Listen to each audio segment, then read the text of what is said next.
Hi everybody, I'm Bree the Plant Lady, and I am joined today by Dave, her husband, and Andrew Bunting from the Pennsylvania Horticultural Society. And today we are coming to you from the lovely Dew Gardens in Durham, North Carolina. We thought it'd be fun to take you all for a stroll. So I'll turn the camera around and we'll show you about.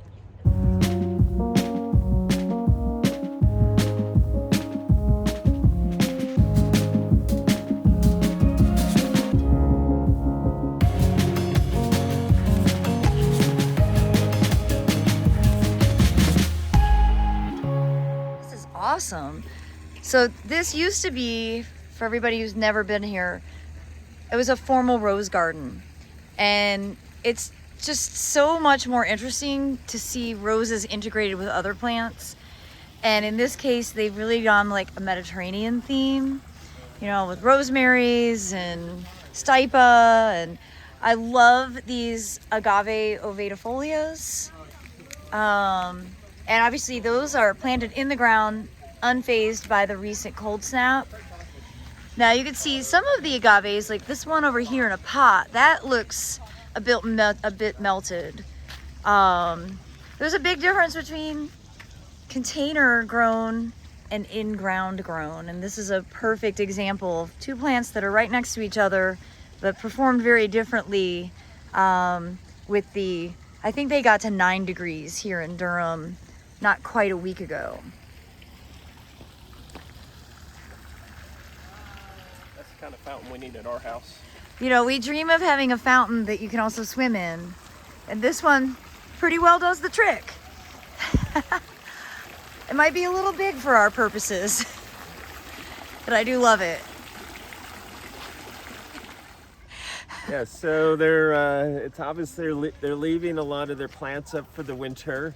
So one of the movements that's going on currently is not to cut back your perennials for the winter and to leave up the stems so that different insects that hibernate during the winter have hollow stems in which to hibernate. And then it's great just to keep that organic matter in the soil, and also by having the duff and the rotting leaves enables other insects to overwinter in the ground layer.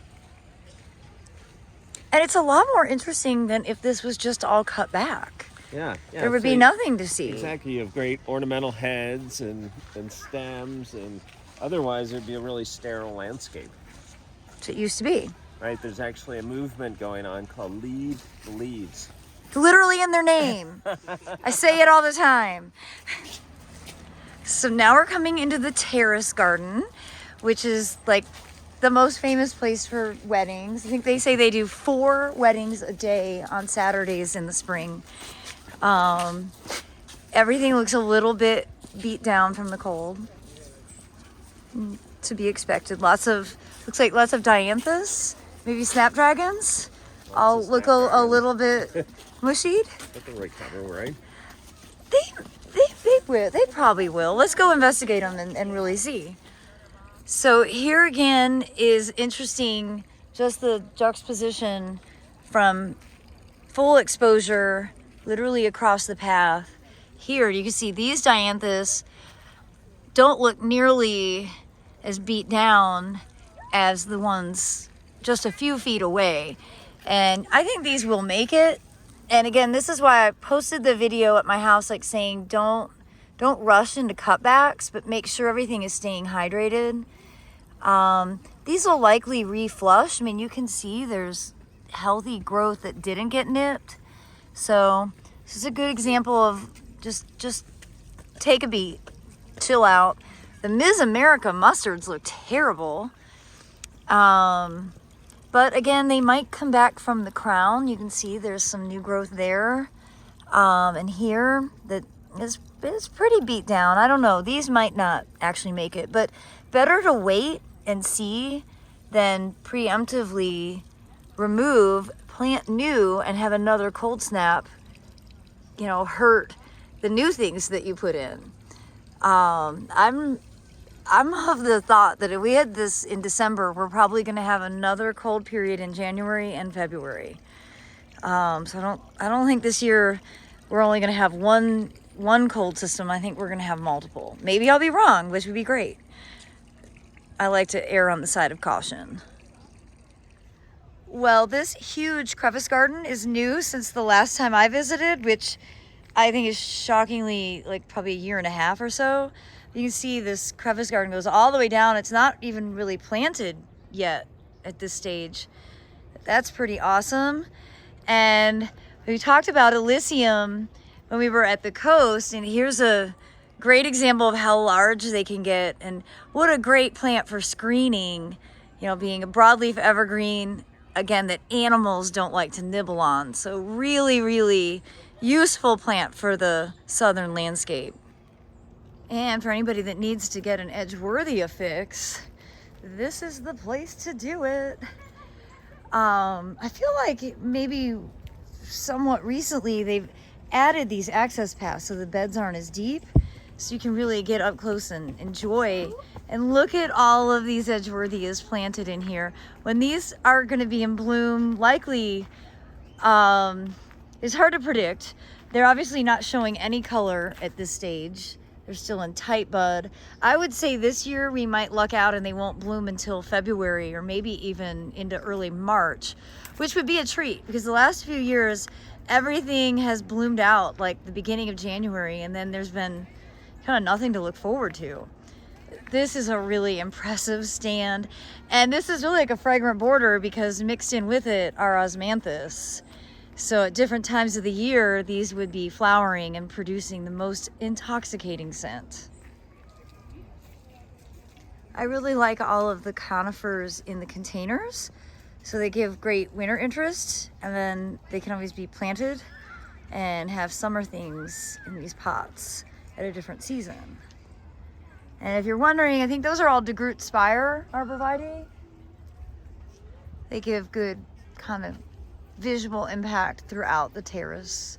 Of course, I have a sucker for Pinus palustris at this stage, so. This is one of the newer gardens here at Duke, the Piedmont Prairie, and it's a garden that I think is predominantly controlled with burns, like prescribed burns. This apparently is what the Piedmont looked like before development, and really it apparently wasn't as forested as it is now. And so there was a dense herbaceous layer of native plants that this is what it would have looked like in the winter. This is not what I want to create in our suburban native garden. I want to create something that's a little more organized, but I appreciate this for the study that it is and understanding the ecological value of what the landscape used to look like. And here you've got a little wetland. So you can see Sarracenias and native carex mixed in. You know, so this is obviously where the water would flow down. I love that they have a pavilion here, so they're able to use this for educational purposes. I think one of the great strengths of Duke Gardens, Andrew was just saying it, is the really effective hardscaping. Like this installation is really nice and not terribly complicated, but it's like visually very impactful. And on either side here, we've got native azaleas, and we're gonna have a lot of these because we have a lot waiting to be planted. And you can see how large they get. You know, they're about 5 foot tall. So you take inspiration from this carex that you see all through there. That's actually what I have planted under the live oaks on our property. I think that's Carex cherokeensis. And of course, sables, our great native palm. And for those of you who are in the know, Torreya taxifolia, the native Torreya, what's Torreya's common name? It says Florida nutmeg. Oh, Florida nutmeg. Okay, I would not have called it that. This is a relatively endangered or almost extinct conifer, native to the southeastern United States, like a pocket of North Florida or something. Florida Panhandle. Yeah. So great to see that surviving and doing well, and It's a plant I'd like to see in the trade. Okay, we're entering from the wrong direction, but it explains this is the endangered species garden, just with that torreya is included in.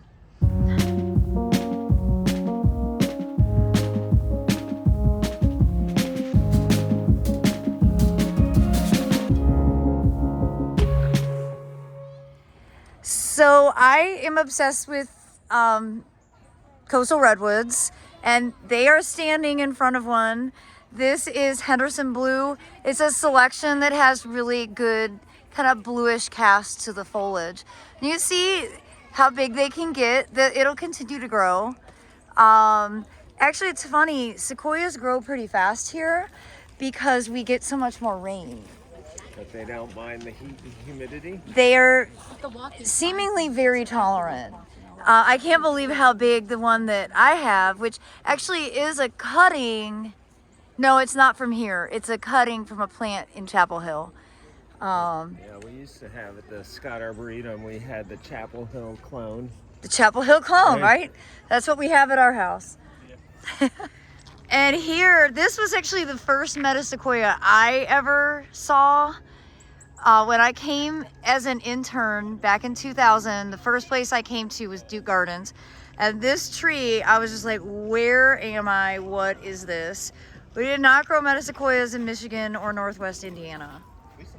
This is a view I've always enjoyed. You can see that metasequoia over there, and a great deodar cedar, and a fabulous live oak. And the little is that little prince, little king birch? Little king. Little king. Known as Fox River. Yeah. River birch. Multiple cultivar names. I've always liked this view in the garden. They've got great topography here, which we lack in Fuquay. And for anybody who hasn't been here, it's just good to know the Duke University campus is positively gorgeous. It's one of the most beautiful campuses, certainly in the Southeast. And there, I love the Red Bridge. I love this duck pond, and it's still pretty chilly because you can see there's ice still, even though it was 71 degrees today. Here is Stewartia serrata. Really great bark, caramel exfoliating bark, and you can see great flowering habit. You see all the old flower heads on it. If it would focus, it won't. Some information about the Big Red Bridge, the Meyer Bridge. It's a great thoroughfare to connect the garden over the waterway. And they have a very impressive stand of yellow stalk bamboo. And of course here, my favorite plant ever, another giant Edgeworthia. At this time of year, it's so beautiful with those silvery flower buds.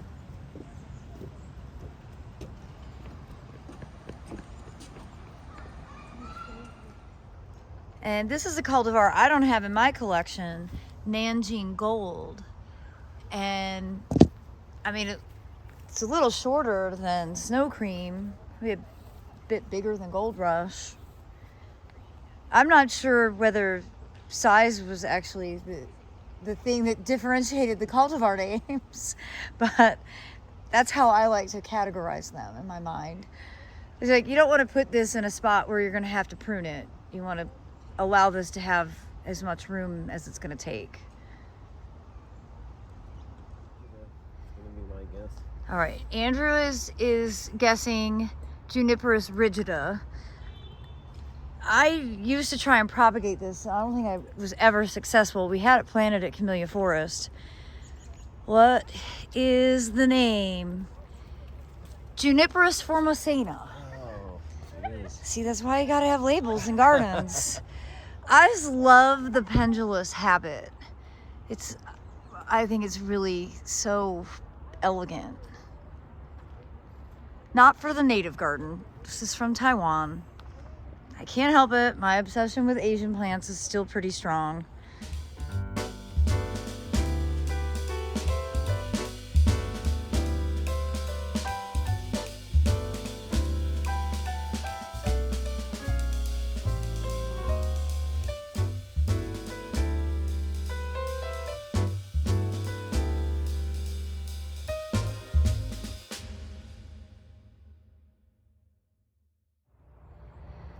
So y'all know I love Wintersweet, and the one I have, it looks like dirty Kleenex.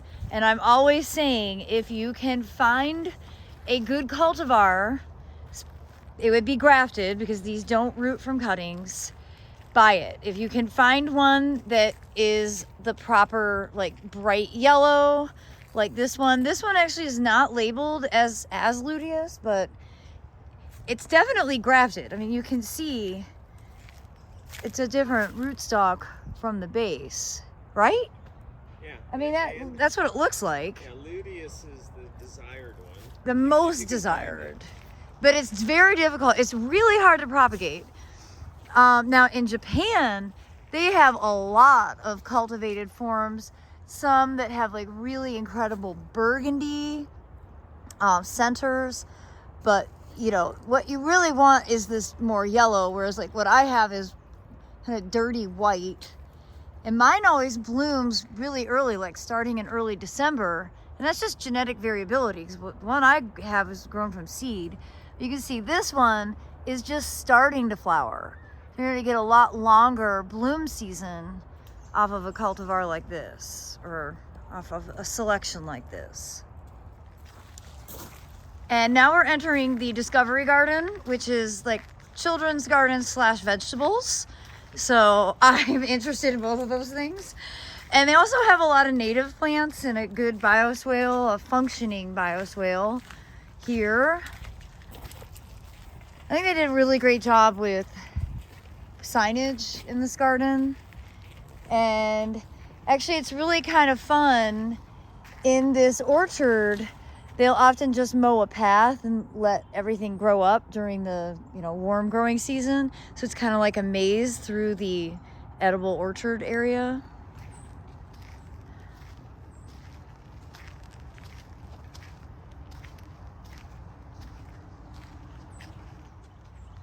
This is the year that we are going to build these, David. Oh yeah. So get your specs. I've wanted to build these for a really long time. These are the insect hotels. The Ralston Arboretum has a huge, epic one. It's so cool. But this is a good size for a normal residential landscape. So they zone bend a bit here with something like Teucrium, which is actually pretty hardy. I don't know, Teucrium might have had a name change. That's how I learned it. They also have Loquats growing here, and I used to have Loquats. Unfortunately, they got ripped out by a thoughtless arborist back in 2016. But you won't get any fruit this year because you can see the flowers got burnt to a crisp from the cold snap. So the vegetables look pretty crispy. Obviously, they didn't cover, which again, I think is the reasonable thing to do. This pretty much looks like what mine also look like. And you know, sometimes some years are great and some years aren't. And well, this is turning out to be not a great year. Some people have asked about garlic, and you know, this is pretty much what my garlics look like as well. You see they definitely have some cold burn, but it's not lost and they will grow out. Again, I'd give it at least a couple of weeks to let the plants rebound before you do anything drastic. Obviously, those are probably beets that are totally brown in that. I think those are goners. But you can see these lettuces, they actually will probably recover. So my advice always is just take a beet, let a few weeks pass before you do any serious hard cutbacks. And certainly on any woody material, I would wait until spring. Would not jump the gun on doing any hard cutbacks at this point in the season. So I will show you all in like tomorrow's video what my carrots look like, and they do not look like this. They're perfectly happy. But that is again the difference between being grown in ground versus being above ground where it gets that much colder. And though these carrots will probably rebound, you can see there's, you know, foliage in the center. They definitely were quite tender when that cold snap hit. And let's see, the root is still hard, so that's good. If it was mushy, that would mean that the root had also frozen. So even though these carrots look terrible, I'd say actually all is not lost, and there probably is a harvest that you know, you could be able to pull out and enjoy eating. I was just saying, this garden kind of represents the goal for me, not to segregate the vegetables like they are here, but to have food crops and native plants growing together to demonstrate that you can have an ecologically responsible landscape that also produces food in a meaningful way.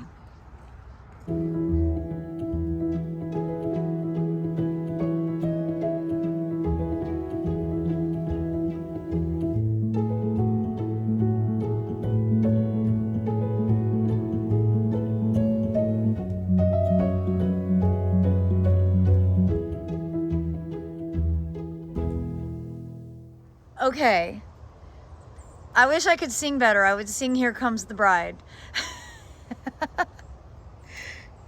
So Duke was really smart, and they built multiple gardens for the purpose of weddings. And you've been in public horticulture enough to know weddings are one of the main economic sustainers. That's exactly right. Gotta have a wedding venue. Well, everybody, I hope you've enjoyed today's tour of Duke Gardens. If you are ever in the Raleigh-Durham area, this is a must-visit garden. We didn't really cover all of it, but it's getting dark. My sandaled feet are getting cold, and I think it's time to head to downtown Durham and get a cocktail. Sounds great. All right. Thanks so much for watching, everybody, and Happy New Year. This is going out on the last day of 2022. How exciting. And for the record, this is my 801 video to go to YouTube, which is a huge milestone. I set the goal last year to have 800 videos posted by the end of 2022, and I exceeded it by one video. Only 199 more, so 1,000. Right? Okay, that'll be next year's goal. Take care, everybody, and thanks, Andrew. Oh, thanks for having me, Bree. We'll catch up with Andrew next time I visit Pennsylvania. Yeah, come for the flower show. Oh, yeah, we're going to put that in motion.